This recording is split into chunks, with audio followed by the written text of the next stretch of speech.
আমাকে নবীর দরবারে নিয়ে চলে।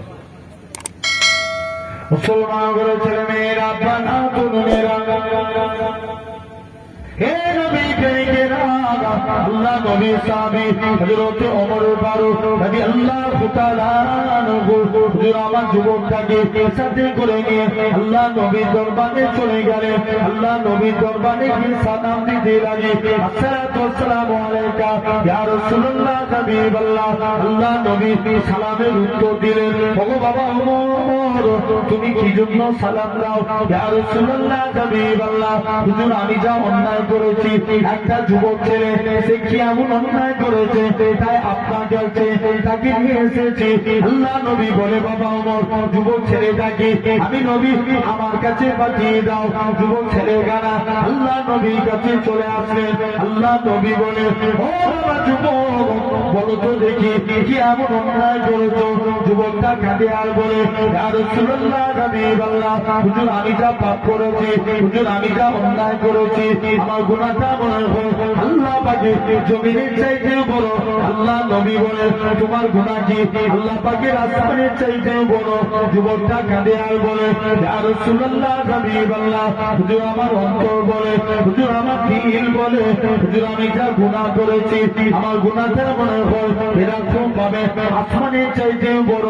আল্লাহ নবী বলে, তোমার গুনাহ কি জান্নাত জাহান্নামের চাইতেও বড়? যুবকটা কাঁদে আর বলে, ইয়া রাসূলুল্লাহ হাবিবাল্লাহ হুজুর আমি যা অন্যায় করেছি আমার গুনাহটা মনে হয় আসমান জমিন জান্নাত জাহান্নাম এই চারটে মিলানে যত বড় হয় আমার গুনাহটা তার থেকেও বড়। আল্লাহ নবী বলে, বাবা যুবক বেরিয়ে যাও, বেরিয়ে যাও, তোমার গুনাহটা আল্লাহ পাকের দরবারে মাফ হবে। আমি নবী তো এটা জানি না, তুমি এখান থেকে চলে যাও। এরকম ভাবে যুবক ছেলে গেলা এরকম ভাবে আল্লাহ নবীর কাছে কাঁদতে লাগে। আল্লাহ নবী বলে, তুমি আল্লাহর কাছে তওবা করো। যুবক ছেলে গানা বলে, ইয়া রাসূলুল্লাহ হাবিবাল্লাহ এরকম ভাবে গতকাল একটা কোরআনের হাফেজা মেয়ে ছেলে ইন্তেকাল হয়ে গিয়েছিল। সেই মেয়েটাকে দেখার জন্য মদিনার শিল্পপতি ছেলেরা লাইন দিয়ে দাঁড়িয়ে থাকতো। ইয়া রাসূলুল্লাহ হাবিবাল্লাহ হুজুর আমি আস্তে আস্তে করে মেয়েটার কবরে চলে গেলাম। মাটিখানা সরিয়ে দিয়ে কাপড়টা খুলে যখন কবর থেকে বেরিয়ে যাব, ইয়া রাসূলুল্লাহ হাবিবাল্লাহ হুজুর আমি ইবলিসের চক্রান্তে পড়ে গেলাম। ইবলিস আমায় ধোঁকা দিতে লাগে, ওরে বোকা যুবক, ওরে আত্মক যুবক, তোর মধ্যে কি বোকা কেউ আছে যে মেয়েটাকে দেখার জন্য মদিনার শিল্পপতি ছেলেরা লাইন দিয়ে দাঁড়িয়ে থাকতো? আজকে তুই সেই মেয়েটাকে একা ছেড়ে গিয়ে পালিয়ে যাও। ইয়া রাসূলুল্লাহ হাবিবাল্লাহ হুজুর আমি মেয়েটার সাথে জিনায় লিপ্ত হয়ে গেলাম। আল্লাহ নবী বলে, বাবা যুবক বেরিয়ে যাও, বেরিয়ে যাও, তোমার গুনাহটা আল্লাহ পাকের দরবারে মাফ হবে। আমি নবী তো এটা বলতে পারবো না, তুমি এখান থেকে চলে যাও। যুবক ছেলে গেলা এরকম ভাবে 40 দিন সিজদায় পড়ে কাঁদতে লাগে। আমার আল্লাহ পাক জিবরাইল আমিনকে পাঠিয়ে দেয়, হে হযরত জিবরাইল চলে যাও, চলে যাও, আমার রাসূলুল্লাহকে জানিয়ে দাও ওই গুনাহগার যুবকের জীবনের গুনাহটাকে আমি আল্লাহ ক্ষমা করে দিয়েছি। আরে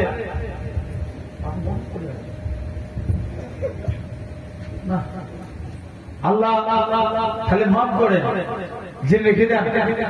তাহলে সেই সুন্দর মাহফিলে বসেছি। আচ্ছা এখানে অনেক যুবক বসে আছেন, বলেন তো ভাই যদ্দিন যৌবন সবাই তাকাবে, যৌবন শেষ হয়ে গেলে কেউ তাকাবে?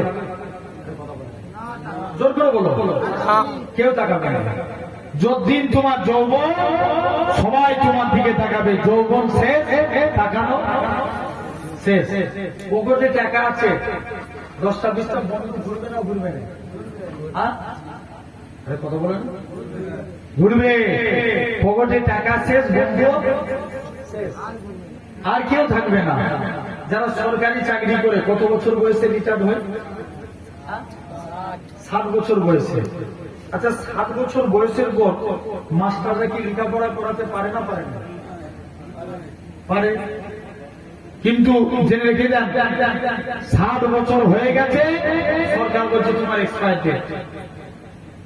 আর আমার আল্লাহ বলছে দেখবেন দুনিয়ার মানুষ বুড়ো হলে দুনিয়ার মানুষ দূরে ছুড়ে ফেলে দেয়। বুড়োদের আর আগের মতন পার আছে? নাই। দুনিয়ার মানুষ দূরে ছুড়ে ফেলে দেয়। আমার আল্লাহ বলছে বান্দা তোদের যত বয়স বাড়ে তোরা আমি আল্লাহ আমার কাছে তত প্রিয় হয়ে যাস। জোরে বলো। তাহলে আমাদের বয়স বাড়লে দুনিয়ার মানুষ দূরে ফেলে দেয়, কিন্তু আল্লাহ কাছে টেনে নেয়। আছেন নাম্বার 1 1 থেকে 15 বছর। দেখবেন কেউ সাবালক হয়ে 12 বছর বয়সে, কেউ 15 বছর, কেউ তারও নিচে হয়ে যায়। নবী বলছেন কোন ব্যক্তি যদি সাবালক হওয়ার 1 মিনিট আগে মারা যায় আল্লাহ তাকে বিনা হিসাবে জান্নাত দিবে। কি হয়? সাবালক হওয়ার 1 মিনিট আগে যদি কেউ মারা যায় একটু সম্মান লাগে। 2 নাম্বার 15 থেকে 40। দেখবেন এই বয়সটা খুব ডিফিকাল্ট টাইম। যত রকমের সমস্যা মানুষের এই টাইমের মধ্যে আছে। হ্যাঁ না কথা বলেন হয় না? দেখবেন আপনার ইনকামের চাহিদা এই 15 থেকে 40 বছর বয়সে। মারামারি, কাটাকাটি, লোকের মেরে লিয়া, মেয়ে জনিত কারণে ফেঁসে যাওয়া, যত রকমের প্রবলেম এই 15 থেকে 40 বছর বয়সে। নবী বলছেন দেখবেন আল্লাহ রাসূল বলছেন 3 শ্রেণীর ব্যক্তি জান্নাতি। কয় শ্রেণী? 3 শ্রেণীর ব্যক্তি জান্নাতি। নাম্বার 1 নাম্বার যারা ন্যায়পরায়ণ নেতা। সমাজে এখন ন্যায়পরায়ণ নেতা পাওয়া যায়? জোর করে বলো। কোনদিন পাওয়া যায় না। নবীর একজন সাহাবী ছিলেন যিনার নাম ছিল নবীর একজন সাহাবী ছিলেন যিনার নাম ছিল হযরতে আবু সাঈদ। কি নাম বললাম? জোর করে বলেন। আবু সাঈদ আল্লাহ রাসূলের দরবারে গেলেন। এরকম তিনি ওমরে ফারুকের আন্ডারে কাজ করতেন। তার ব্যাপারে তার এলাকার মানুষেরা 3টে নালিশ করলেন। নাম্বার 1 আবু সাঈদ দেখেন নেতা হতে গেলে এরকম নেতা হওয়া লাগবে। আর আমার সমাজে নেতা দেখেন 99% চোর। ঠিক না ভুল? কথা বলে না? জেনে লিখে যান আমার ভাইয়েরা, আব্বারা, তরুণেরা। আবু সাঈদকে লক্ষ্য করে দেখেন তার এলাকার মানুষেরা তার ব্যাপারে 3টে বিষয় নালিশ করলেন। নাম্বার 1 তুমি রাজ দরবারে আসো লেট করে কেন? 2 নাম্বার সপ্তাহে একটা দিন করে কামাই করো কেন? 3 নাম্বার তুমি এরকম ভাবে তুমি রাত্রে কারোর বিচার কেন করো না? তোমার কাছে কেউ বিচার দিলেও তুমি রাত্রে বিচার করো না। এর কারণটা কি? মুসলমান বলে ছেলে মেয়েরা, আব্বানা, তরুণেরা, যেমন সংস্কৃত না ভুলিয়ে দিয়ে আছে। ঠিক আছে, কিন্তু প্রথমে সঙ্গে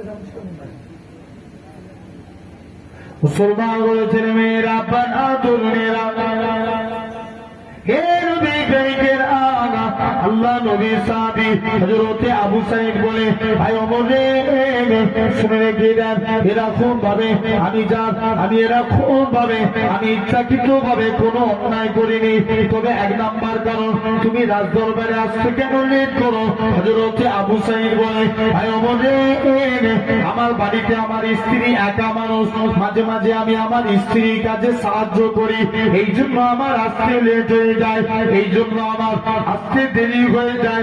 2 নাম্বার কারণ তুমি সপ্তাহে একটা দিন করে কেন কামাই করো? হযরতে আবু সাঈদ বলে ভাই ওমর রে শুনে রেখে দেন হে রাসূলুল্লাহ সাহাবী, হে হযরত ওমর আমার পরনে একটা মাত্র কাপড়। আল্লাহ নবী বলে তোমরা জুম্মার দিনে পবিত্র কাপড় পরিধান করে মসজিদের দিকে যাও যাতে করে জুম্মার নামাজ পড়তে পারো, কিন্তু আমার পরনে একটা মাত্র কাপড়, এই জন্য আমি সপ্তাহে একটা দিন কামাই করি যাতে করে আমার কাপড়টাকে ধৌত করতে পারি, এই জন্য একটা দিন কামাই হয়ে যায়। 3 নাম্বার কারণ, তুমি এরকম ভাবে তুমি সন্ধ্যের পরে কারোর বিচার করো না কেন। হযরতে আবু সাঈদ বলে, ভাগে রাসূলুল্লাহ সাহাবী, হে হযরতে ওমর শুনে রেখে দেন, আল্লাহ নবী জানিয়েছে তোমরা তাড়াতাড়ি করে ঈশার নামাজ পড়ে ঘুমিয়ে পড়ো, গভীর রজনীতে উঠে তাহাজ্জুদের নামাজ পড়ো, কেননা আমি রাসূলুল্লাহ এই আমল খানা করি। আমি আল্লাহ নবী এই আমল করি। এটা হলো 1 নাম্বার। 2 নাম্বার জান্নাতি তারা যারা কি দেখবেন অধিক সন্তান প্রসবকারী মা বাবা। এখন সন্তানের হার বেড়েছে না কমেছে? জোর করে বলো, কমে গেছে না? আগেকার যুগে বাধ্যতামূলক কটা করে ছেলে বলে হতো, এই কথা বলে না বলুন, বলে 10টা 12টা হতো না, জেনে রেখে দেন। কিন্তু সেই তুলনামূলক তারপরে জেনারেশন দেখেন 6টা 7টা, হাসি দেখেন 8টা, তারপরে দেখেন 4টে 5টা, তারপরে এখন এসে দাঁড়িয়েছে দেখেন 2টো 3টে, এখন নাও 1টা 2টো, তাহলে যত দিন যাচ্ছে দেখেন সন্তানের হার কমে যাচ্ছে। আর নবী বলছে যে আমার উম্মতের সংখ্যা যত বাড়াবে কিয়ামতের দিন আমি নবী তার জন্য আল্লাহর কাছে গর্ব প্রকাশ করব, কারণ সমস্ত নবীর থেকে আমি নবী, আমার উম্মতের সংখ্যা বেশি। জোরে বলো, একটু জোরে বলা গেল। এটা হলো 2 নম্বর। 3 নাম্বার কারণ নবী বলছেন, 3য় নাম্বার ফি সাবিলিল্লাহ, যারা আল্লাহর রাস্তায় জিহাদ করে শহীদ হয়। কার রাস্তায়? আল্লাহর রাস্তায়। আছেন নবীর একজন সাহাবী ছিলেন যিনার 2টা চোখই ছিল অন্ধ। 2টা চোখই কি অন্ধ। নবীর কাছে গেছে, হুজুর অনুমতি দেন একটু যুদ্ধের ময়দানে যাই। আল্লাহ নবী বলছে, তুমি কানা মানুষ, তুমি কি যুদ্ধ করতে পারবে? পালাও। সাহাবী 2য় দিন নবীর দরবার থেকে চলে এসেছে, আবার নবীর কাছে গেছে, হুজুর অনুমতি দেন একটু যুদ্ধের ময়দানে যাই। আল্লাহ 2য় দিন গেলে নবীর যদি পারমিশন দেয় তাহলে তো আমার অনুমতি পেয়ে যাব। মুসলমান করে ছেলেমেয়েরা, বানা তরুণেরা, হে নবী প্রেমিকেরা, আল্লাহ নবী সাহাবী এরা খুব ভাবে হযরতে আব্দুল্লাহ ইবনে উম্মে মাকতুম রাদিয়াল্লাহু তাআলা আনহু, হুজুর আমার নবীর দরবারে যায়, ইয়া রাসূলুল্লাহ হাবিবাল্লাহ, ইয়া রাসূলুল্লাহ হাবিবাল্লাহ, হুজুর আপনি আমায় অনুমতি দেন, আমি একটু যুদ্ধের ময়দানে যাই। আল্লাহ নবী বলে, বাবা তুমি কানা মানুষ, তোমাকে যুদ্ধ করা লাগবে না, বাড়ি চলে যাও। হযরতে আব্দুল্লাহ ইবনে উম্মে মাকতুম নিজের বাড়ি চলে গেলেন। এরা খুব ভাবে পরের দিন হয়ে যায়, অনেক দিন কেটে গেল। আল্লাহ নবী আমার ইন্তেকাল হয়ে গেলেন। আল্লাহ নবী ইন্তেকালের পর আবু বকর খলিফা হয়ে গেলেন। আবু বকরকে ডাকে, ভাই আবু বকর আপনি আমায় অনুমতি দেন, আমি একটু যুদ্ধের ময়দানে যাই। ও যুবকেরা, আল্লাহ নবীর সাহাবী হযরতে আবু বকর অনুমতি দিলেন না, আবু বকর পারমিশন দিলেন না। আবু বকরের কাছে অনুমতি না পেয়ে আবার বাড়ি চলে গেলেন। আবু বকর ইন্তেকাল হলেন। হযরতে ওমরে ফারুক খলিফা হলেন। ওমরে ফারুকের দরবারে যায়, ভাই ওমর রে, তুমি আমায় অনুমতি দাও, আমি একটু যুদ্ধের ময়দানে যাই। আল্লাহ নবীর সাহাবী হযরতে ওমরে ফারুক রাদিয়াল্লাহু তাআলা আনহু, হুজুর আমার আস্তে আস্তে করে বলতে লাগে, হে রাসূলুল্লাহ সাহাবী, হে হযরতে আল্লাহ নবীর সাহাবী, হে হযরতে আব্দুল্লাহ ইবনে উম্মে মাকতুম, তুমি তো যুদ্ধ করবে কেমন করে? তুমি তো কানা মানুষ, কেমন করে যুদ্ধ করবে? হযরতে আব্দুল্লাহ ইবনে উম্মে মাকতুম বলে, ভাই অবরে শুনে রেখে দাও, আমি ইসলামের পতাকা টাঙিয়ে দাঁড়িয়ে থাকবো, ইসলামের পতাকা উড়িয়ে থাকবো। মক্কার কাফেররা আমাকে লক্ষ্য করে তীর ছুঁড়ে ছুঁড়ে মারবে, আমার গোটা শরীর দিয়ে রক্ত প্রবাহিত হয়ে যাবে। এরকম ভাবে গোটা শরীর দিয়ে রক্ত প্রবাহিত হয়ে যাবে। কাল কিয়ামতের ময়দানে আমি কবরে চলে যাব। যেদিন আমার আল্লাহ জিজ্ঞাসা করবে, হে আব্দুল্লাহ ইবনে মাকতুম, দুনিয়ায় পাঠিয়েছিলাম কি করেছিলিস? আমি আব্দুল্লাহ ইবনে উম্মে মাকতুম আমার আল্লাহকে রক্তমাখা চেহারাখানা দেখাবো। আজকের দিনেতে রক্তমাখা শরীরখানা দেখাবো। আল্লাহ পাক তোমার দিনকে জিন্দা করার জন্য নিজের জীবনকে কুরবান করে দিয়েছি। একটু জোরে হবে না? যাও তাহলে আসেন। আমি বয়স কত বলেছিলাম? 15 থেকে, তাহলে তুমি 25 থেকে বললে কেন? 15 থেকে 40। এই টাইমটাই যারা আল্লাহ আল্লাহ করে কাটাবে, আল্লাহ তাদের জীবনে 3টে রোগ দিবে না। 1 নাম্বার কুষ্ঠ রোগ, 2 নাম্বার পাগলামি রোগ, 3 নাম্বার সেদ রোগ। আল্লাহ 3টে রোগ দিবে না। আসেন 40 থেকে 50। কত বললাম? জোরে বলো। 40 থেকে 50। আবার নেই কেন? জোরে বলো না। কত? 40 থেকে 50। এই টাইমটা যারা আল্লাহ আল্লাহ করে কাটাবে, যে দেখে দেন আল্লাহ বলছে যাও কিয়ামতের দিন আমি আল্লাহ তাদের হিসাবটাকে সহজ করে দেবো। জোরে বলবে না? আর একটু চিল্লে বলো। সুবহানাল্লাহ। এটা হলো 3 নাম্বার। 4র্থ নাম্বার 50 থেকে 60। নবী বলছে এই টাইমটা যারা আল্লাহ আল্লাহ করে কাটাবে, আল্লাহ তাদের জীবনে, আল্লাহ এই টাইমটাতে 50 থেকে 60 বছর বয়সের বান্দা আল্লাহর বন্ধু হতে থাকে। জোরে বলবে না? কার বন্ধু হয়? আল্লাহ। 60 থেকে 70 আল্লাহ বলবে বান্দা এবার একটু দিদার দে। কে বলবে? আল্লাহ বলবে দিদারের আশা করবে। যারা 70 থেকে 80, যারা 80তে পড়ে যাবে, আল্লাহ বলবে বান্দা তুই 80 বছর আল্লাহ আল্লাহ করে কাটিয়েছিস, আয় আমি আল্লাহ তোর নামে আর গুনাহ লিখব না। জোরে বলবে না? এরপরে আসেন 80 থেকে 90। কত বললাম? 80 থেকে 90। এই টাইমটা যারা আল্লাহ আল্লাহ করে কাটাবে, আল্লাহ বলবে যা আমি আল্লাহ তোদের আগু পিছু সমস্ত গুনাহকে মাফ করে দিলাম। একটু জোরে বলো।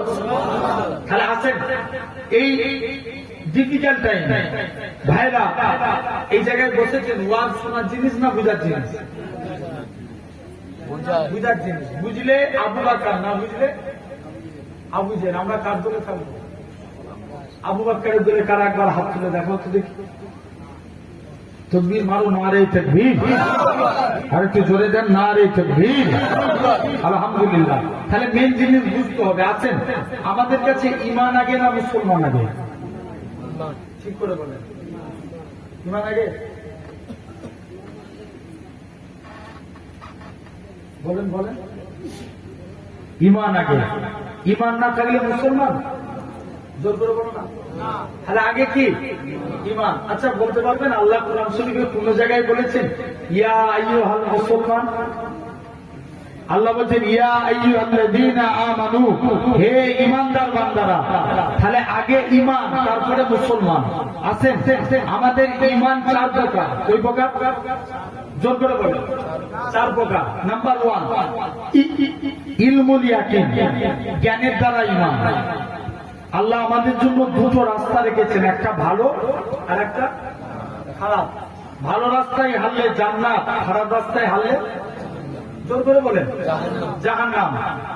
এটা হলো নাম্বার 1। দেখবেন অনেক চোর চুরি করে, চোরের কপালে কি আল্লাহ চুরি করে লিখে রাখে? চোরেদের ব্রেন কম না বেশি? ব্রেন কম, অনেক বেশি। জেনে রেখে দেন বড় বিশ্বাসের জামানায় এক চোর 30 বছর চুরি করছে।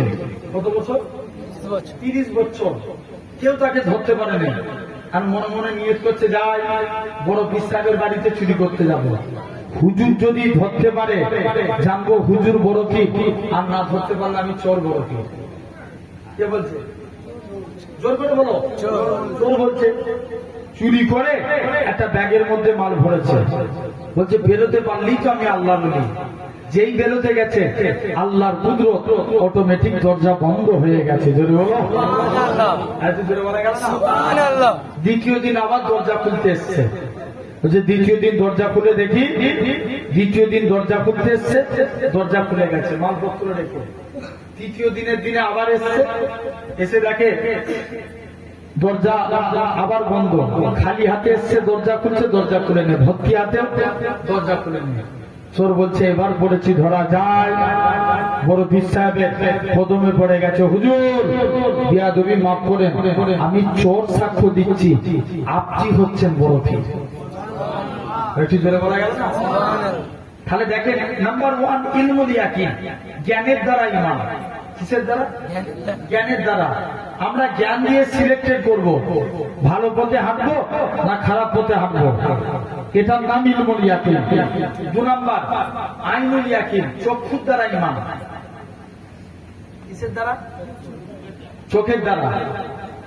1 নাম্বার দেখবেন এখন অনেকে দীঘায় যায় না, 70% মুসলমান দীঘায় যায় এখন। দেখবেন দীঘাতে এখন একটা বিরাট বড় মন্দির হলো, তীর্থস্থান, কিন্তু বলেন লাকুম দীনুকুম ওয়ালিয়া দিন, তাদের কাছে তাদের ধর্ম, আমাদের কাছে আমাদের ধর্ম। মন্দির বানিয়েছে এতে দুঃখ নাই, কিন্তু বলেন দীঘার জমিনে 1600 কোটি টাকা খরচা করে মন্দির হলো, 50 লাখ টাকা খরচা করে একটা মসজিদ বানানোর দরকার আছে না নাই? জোর করে বলেন। যদি আমরা এই আওয়াজ শুনতে পারি, আগামী দিনে তুমি দীঘার সমুদ্রে গোসল করবে, মসজিদে আল্লাহ নামের আওয়াজ শুনতে পাবে। জোরে বলো, এটা পারি না? জেনে রেখে দেন।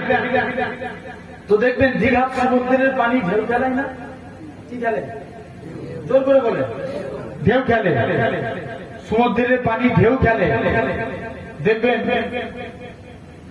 কলকাতায় একটা পার্ক আছে, নিকো পার্ক। কি পার্ক বললাম? নিকো পার্ক, সায়েন্স সিটিতে। এই নিকো পার্কের ভিতরে একটা ওয়াটার পার্ক আছে। এই ওয়াটার পার্কের পানি মাঝে মাঝে ফলস মারে। কি মারে? ফলস, ঢেউ খেলা না।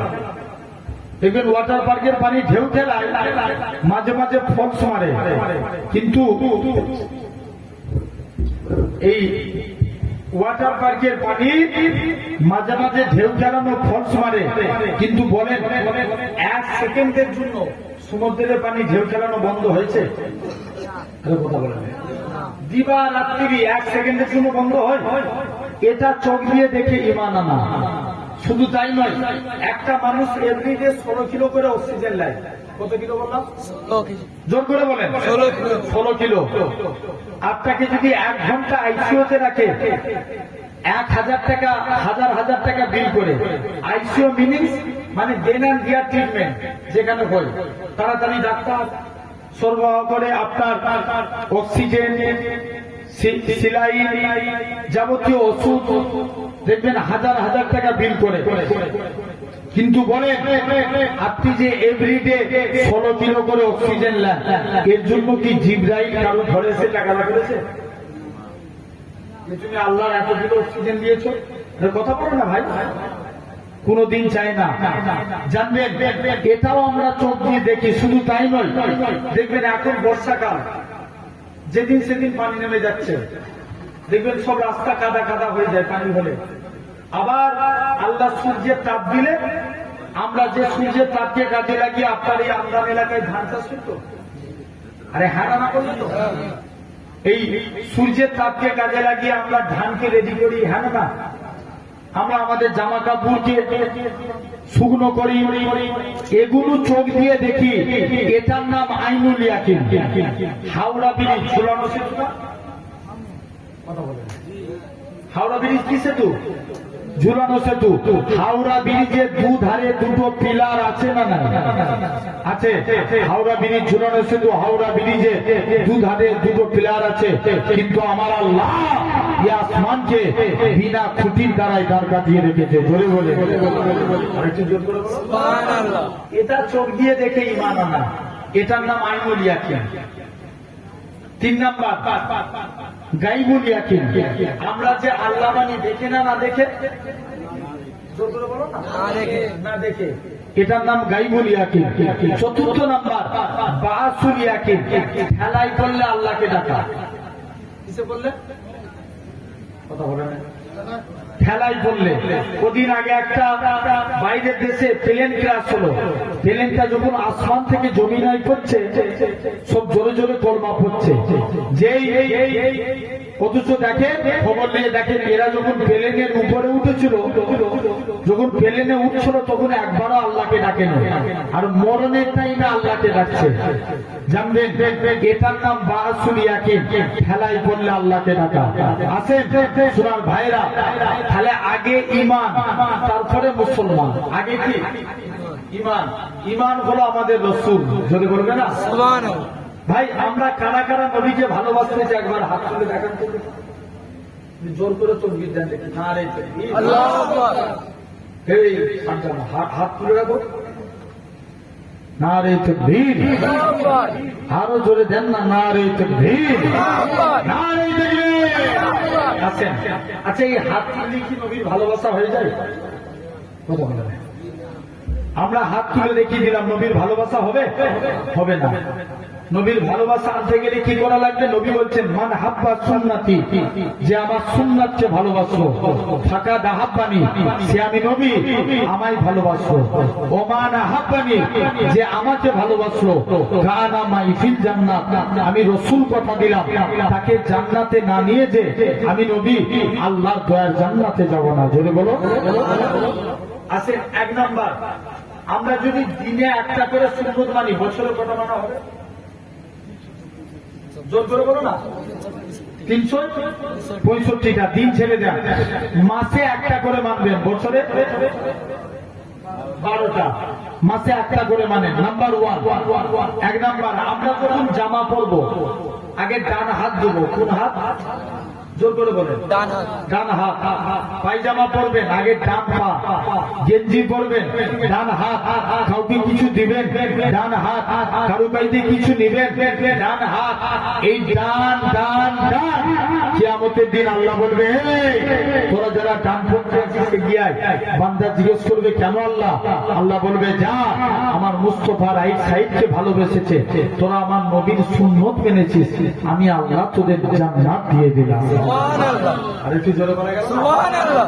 তাহলে কোন দিকটা মানার জন্য? ডান। ডান সাইড।